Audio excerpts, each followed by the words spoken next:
Daniels aqui e hoje eu vou mostrar pra vocês esse novo controle aqui da Nix. Quer dizer, novo não é, né? Mas aqui pro canal, sim, ele é novo, que é o Nix Hyperion Pro. Eu peguei ele nessa cor roxa aqui, entretanto ele tá disponível em outras cores e eu mostro pra vocês no vídeo. Além disso, já existem outros reviews aqui no canal de outros controles da Nix, como por exemplo, o Master P1, o Nix Warrior, que também é compatível com o GameCube, e o Nix Hall Effect, que funciona no PS3, PS4 e PS5. Então bora de um breve unboxing pra gente conhecer um pouquinho melhor esse controle. Como eu disse pra vocês, ele é o modelo Hyperion Pro. Eu peguei ele nessa cor roxa por remeter mais ao Nintendo GameCube, que é um dos meus consoles favoritos da Nintendo. Diz pra mim nos comentários aí, tem algum outro console da Nintendo que você considera o seu console favorito, tirando o Nintendo Switch de repente? Esse controle tá disponível em outras cores, como eu falei pra vocês, então eu peguei na roxo, mas você também encontra ele na cor preto, branca ou até mesmo na cor verde. Então, junto com o controle também vai vir um par de analógicos extras para você estar trocando. Entretanto, só é a parte superior e você vai entender o porquê. Esses analógicos extras aqui na parte superior simplesmente são diferentes. Eles contam com partes maiores aqui na parte de cima ou menores, o que vai favorecer você, de repente, para jogar um jogo de luta, de tiro ou de corrida, e aí você pode substituir pelo analógico que está presente no controle. Entretanto, nessa versão roxa ele vem com os analógicos pretos, então não vai combinar nem um pouco. Mas se pra você não for um problema, tudo bem. Além disso, ele também vai vir com um grip pra gente prender e transformar ele praticamente no Pro Controller, assim como a gente já faz com os Joy-Cons atuais. E aí na cor certinha, né?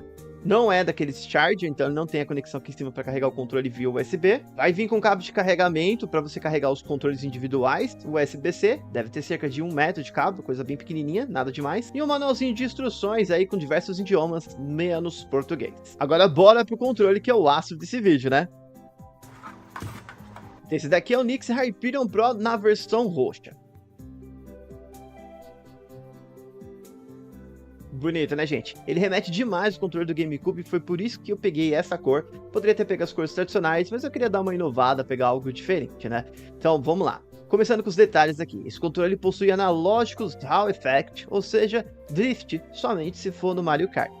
E a diferença dessa versão Pro, caso você já conheça a versão normal, é justamente esses analógicos que agora são Hall Effect, comparado à versão Hyperion normal, que não tem analógicos Hall Effect. De resto dos botões, ele não sofreu nenhuma melhoria comparado à versão normal, sendo que os direcionais ainda são botões de membrana, entretanto lembram algo de clique, mas não são de micro switch. Os botões inferiores também são algo de clique, os superiores lembram algo também, e por sinal, o gatilho traseiro, ele conta com um sistema de clique único, mas tem uma pegada um pouquinho mais longa comparado ao que a gente está acostumado a ver no Joy-Con padrão, o que dá uma sensação de clique mais longa, mas ainda assim não deixa de ser um clique único. Já que desse outro lado ele vai contar com os botões coloridos, lembrando a temática GameCube, e o direcional da direita é justamente na mesma cor que a gente está acostumado no GameCube. De resto, botões iguais, e os botões de ação ainda seguem o padrão de clique de membrana, nada de micro switch. Já na parte traseira a gente vai contar essa parte toda texturizada dos dois lados, e essa bundinha que ajuda na pegada do controle. Além disso, a gente vai encontrar um botão de macro presente de cada lado e botões adicionais de cada lado que servem para fazer o ajuste individual de cada macro e também para a gente trabalhar com a vibração do controle. Esse botãozinho aqui de cima é só para a gente soltar ele mesmo do Nintendo Switch, dos straps ou até mesmo do grip que vem com ele. E além dos botões, na parte inferior dele ele vai vir com uma entrada USB para cada lado para você poder carregar individualmente, caso você não esteja usando ele no Nintendo Switch. E se precisar carregar e você tiver no Nintendo Switch, é literalmente pluga no Nintendo Switch que ele começa a carregar, assim como a gente já faz com os Joy-Con. Caso contrário, pluga o cabo USB, liga no computador e deixa ele carregar individualmente. E para conectar esses controles é tão simples quanto os Joy-Cons. Basta você literalmente soltar os seus Joy-Cons atuais, plugá-los no Switch e pronto, automaticamente ele já é reconhecido. E uma vez que ele já foi reconhecido aparecendo os ticks aqui do lado, basta você remover e esses controles automaticamente já vão ficar pareados com o seu Nintendo Switch. E se por um acaso, mesmo assim, eles não parearem diretamente com o Nintendo Switch, basta você voltar para Home, vem aqui no ícone dos Joy-Cons, tá nessa opção de mudar a ordem ou modo de segurar, e aí basta você segurar esse botãozinho redondo de cada lado para ele iniciar o modo de pareamento. E aí ele vai começar a piscar e você só espera ele fazer a conexão. Prontinho, já reconheceu aqui embaixo. Agora é só apertar os botões superiores e pronto, já reconheceu ali como se fosse um Pro Controller, por assim dizer. E aí vão entrar as demais funções que esse controle tem.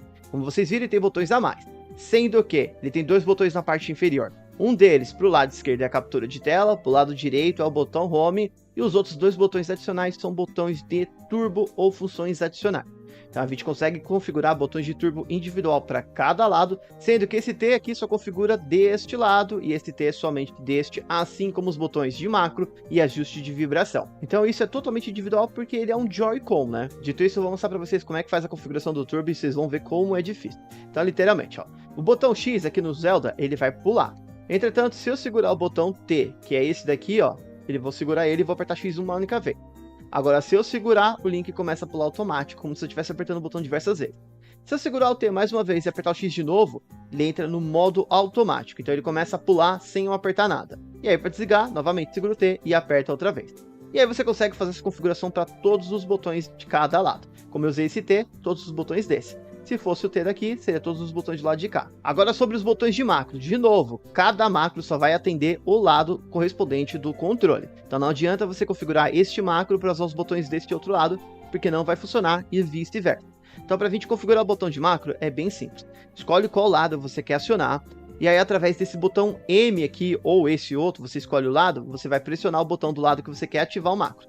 Eu vou apertar desse lado aqui. Então vou pressionar ele, segurar e vou fazer a combinação que eu quero fazer. Então vou pular, sacar a espada e vou atacar. Vou soltar o botão de macro e o controle automaticamente vibrou. Agora, quando eu apertar o botão de macro aqui atrás, ele vai fazer toda aquela ação que eu acabei de definir. E aí, para desativar essa função, você aperta o botão de macro, segura e solta. Agora, quando eu apertar de novo o botão de macro, nada mais vai acontecer porque ele desativou. E aí você repete o processo para o outro lado, só respeitando essa regra de cada macro só funciona para o seu lado respectivo. E aí sobre a vibração do controle, de novo, atrás de cada lado individual, você vai ter um botãozinho que parece tipo uma minhoquinha para cada lado. E aí conforme você for apertando, ele vai intensificando a vibração até ela desligar. E conforme você for apertando de novo, ele vai aumentando a vibração, ligando de novo. E aí você ajusta individualmente para cada lado, para você ver como é que você quer deixar. E agora, por fim, a gente tem os ajustes dos LEDs individual para cada lado, que vão girar de novo em cima desse botão T. Sendo que, se eu segurar o botão T do lado correspondente e apertar o analógico para baixo, ele vai diminuindo a intensidade do LED até chegar no tom bem fraco, mas não desliga. E se eu apertar para cima, ele vai intensificando esse LED. Agora, se eu segurar o botão T e dar um toque no analógico e soltar os dois ao mesmo tempo, ele vai mudando a cor, ó. E aí você vai ter até 8 cores disponíveis. E se eu segurar o botão T, dar 2 toques no analógico e soltar os dois ao mesmo tempo, ele muda a forma de como esses LEDs vão carregar. O que a gente chama de modo suspiro ali, né? De respiração.